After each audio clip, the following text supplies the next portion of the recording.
ಇನ್ನು ಸಿಎಂ ವಿಚಾರವಾಗಿ ಕೂಡ ರಾಜಣ್ಣ ಅವರು ಪ್ರತಿಕ್ರಿಯೆ ಕೊಟ್ಟಿದ್ದಾರೆ. CLP ಸಭೆಯಲ್ಲೇ ಸಿದ್ದರಾಮಯ್ಯ ಅವರು ಹೇಳಿದ್ದಾರೆ. ಏನಂತ ಹೇಳಿದ್ದಾರೆ? ಅವರೇ ಹೇಳಿದ ಮೇಲೆ ನಮ್ಮದು ಏನೂ ಇಲ್ಲ ಅಂತಕ್ಕಂಥದ್ದು ಅವ್ರ ಮಾತು. ಪೂರ್ಣಾವಧಿ CM ವಿಚಾರದಲ್ಲಿ ನಾನೇನು ಹಠಕ್ಕೆ ಬಿದ್ದಿಲ್ಲ. ಅಂತಿಮ ನಿರ್ಧಾರ ಹೈಕಮಾಂಡ್ ಮಾಡುತ್ತೆ. ಲೋಕಸಭೆ ಚುನಾವಣೆಯವರೆಗೆ ಅಧ್ಯಕ್ಷ ಅಂತ ಹೈಕಮಾಂಡ್ ಹೇಳಿದೆ. ಅದೇ ಕಾರಣಕ್ಕೆ KPCC ಅಧ್ಯಕ್ಷರ ಬದಲಾವಣೆಗೆ ಕೇಳಿದ್ದೀವಿ ಅಂತ ರಾಜಣ್ಣ ಅವರು ಹೇಳ್ತಿರೋದು.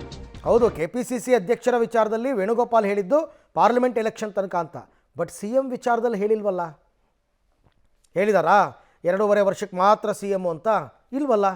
ಹಾಗಾಗಿ ಸಿದ್ದರಾಮಯ್ಯನವರೇ ಪೂರ್ಣಾವಧಿ CM, ಇವ್ರ ಬದಲಾವಣೆ ಕೇಳಿದ್ದೀವಿ ಅಂತ. ಈ ವಿಚಾರಕ್ಕೆ ಸಂಬಂಧಪಟ್ಟಂತೆ ಮತ್ತಷ್ಟು ಮಾಹಿತಿ ನನ್ನ ಕೊಲೀಗ್ ಸುಖೇಶ್ ಅವರಿಂದ ಪಡ್ಕೊಳ್ಳೋಣ. ಸುಖೇಶ್, ನನ್ನ ಮಾತುಗಳಿಂದ ಸತ್ಪರಿಣಾಮವೇ ಹೊರತು ದುಷ್ಪರಿಣಾಮ ಇಲ್ಲ ಅಂತಾರೆ. ಆದರೆ ಪಕ್ಷದ ವರ್ಚಸ್ಸು, ಬಣ ಸಂಘರ್ಷ ಇದೆಲ್ಲವೂ ಕೂಡ ರಾಜ್ಯದ ಜನರಿಗೆ ಗೊತ್ತಾಗ್ತಾ ಇಲ್ವಾ? ಈ ಪಕ್ಷದಲ್ಲಿ ಒಗ್ಗಟ್ಟಿಲ್ಲ ಅಂತಕ್ಕಂಥದ್ದು ಗೊತ್ತಾಗ್ತಾ ಇಲ್ವಾ? ಯಾವ ದೃಷ್ಟಿಯಲ್ಲಿ ರಾಜಣ್ಣ ಅವರು ಈ ಎಲ್ಲ ಮಾತುಗಳನ್ನ ಆಡ್ತಾ ಇದ್ದಾರೆ ಅಂತ? ಒಂದು ಸ್ಪಷ್ಟ ಅರವಿಂದ್, ಮುಖ್ಯಮಂತ್ರಿಗಳ ಪೂರ್ಣಾವಧಿ ವಿಚಾರವನ್ನು ಕೈಗೆತ್ತಿಕೊಂಡಂಥ ರಾಜಣ್ಣ ಅವರಿಗೆ ನಿನ್ನೆ DCM DK ಶಿವಕುಮಾರ್ ಅವರು ಮುಖ್ಯಮಂತ್ರಿಗಳ ಹೆಸರನ್ನ ದುರ್ಬಳಕೆ ಮಾಡಿಕೊಳ್ಳಬಾರ್ದು ಅನ್ನುವಂಥ ಮಾತನ್ನು ಹೇಳಿದರು. ಅದಕ್ಕೆ ಇವತ್ತು ರಾಜಣ್ಣ ಅವರು ಕೌಂಟರ್ ಮಾಡಿರುವಂಥದ್ದು, ನಾವು ಯಾರೂ ಹೆಸರನ್ನು ದುರ್ಬಳಕೆ ಮಾಡ್ಕೊಂಡಿಲ್ಲ, ಅವರು AICCನ ದುರ್ಬಳಕೆ ಮಾಡ್ಕೊಳ್ತಾ ಇದ್ದಾರೆ. ಇದು ವಾಸ್ತವ ಕೂಡ, ಆರೋಪ ಅಲ್ಲ, ಅದು ವಾಸ್ತವ ಅನ್ನುವಂಥ ಆರೋಪವನ್ನು ಮಾಡಿದ್ದಾರೆ. ಜೊತೆಗೆ ಏನು ಮೊದಲಿಂದಲೂ ಕೂಡ DK ಶಿವಕುಮಾರ್ನ ನಡುವೆ ಯಾವುದೇ ಭಿನ್ನಾಭಿಪ್ರಾಯಗಳಿಲ್ಲ, ವಿಚಾರ ಭೇದಗಳಿದ್ದಾವೆ.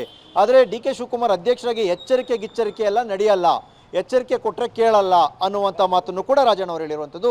ಅಂದರೆ ಒಂದು ಸ್ಪಷ್ಟ, DK ಶಿವಕುಮಾರ್ ಅವರ ವಿಚಾರದಲ್ಲಿ ರಾಜಣ್ಣ ಅವರು ತಮ್ಮ ಎಂದಿನ ಅಸಹನೆ ಮತ್ತು ಅಸಮಾಧಾನವನ್ನು ಹೊರಹಾಕಿರುವಂಥದ್ದು. ಅಧ್ಯಕ್ಷರ ಬದಲಾವಣೆ ವಿಚಾರವನ್ನು ಪ್ರಸ್ತಾಪಿಸಿದ್ದಾರೆ. ಆದರೆ CM ಬದಲಾವಣೆ ವಿಚಾರಕ್ಕೆ ಬರೋದಾದರೆ ಸ್ವತಃ ಸಿದ್ದರಾಮಯ್ಯ ಅವರು ಹೈಕಮಾಂಡ್ ಡಿಸಿಷನ್ ಅಂತ ಹೇಳಿದ್ಮೇಲೆ ನಮ್ಮದೇನಿಲ್ಲ, ಬದಲಾವಣೆ ಆಗುತ್ತೆ, ಪೂರ್ಣಾವಧಿನೋ ಅಲ್ಪಾವಧಿನೋ ಅವೆಲ್ಲವೂ ಹೈಕಮಾಂಡ್ಗೆ ಬಿಟ್ಟಿದ್ದೀನಿ ಅಂತ ಸಿದ್ದರಾಮಯ್ಯವರೇ ಹೇಳಿದ ಮೇಲೆ ನಮ್ಮದು ಅದಕ್ಕೆ ದೂಸರ ಮಾತಿಲ್ಲ ಅನ್ನುವಂಥ ಮಾತನ್ನು ಹೇಳ್ತಾರೆ. ಅದೇ KPCC ಅಧ್ಯಕ್ಷರು ಮತ್ತು DCM ವಿಚಾರಕ್ಕೆ ಬಂದಾಗ ಸಹಜವಾಗಿಯೇ ಅಂದರೆ ಎಲ್ಲೋ ಒಂದು ಕಡೆ ಎಚ್ಚರಿಕೆ ಕೊಡುವಂಥದ್ದು ಬೇಡ, ಕೊಡೋದು ಬೇಡ, ನೀವೇ ಮಿಸ್ಯೂಸ್ ಮಾಡ್ಕೊತಾ ಇದ್ದೀರಿ AICC ಹೆಸರನ್ನ ಅನ್ನುವಂಥ ನೇರ ವಾಗ್ದಾಳಿಯನ್ನು ಸಚಿವ ರಾಜಣ್ಣ ಮಾಡಿರುವಂಥದ್ದು. Arvind, right, thank you Sukhesh. ತಮ್ಮೆಲ್ಲ ಮಾಹಿತಿಗಾಗಿ ಧನ್ಯವಾದ.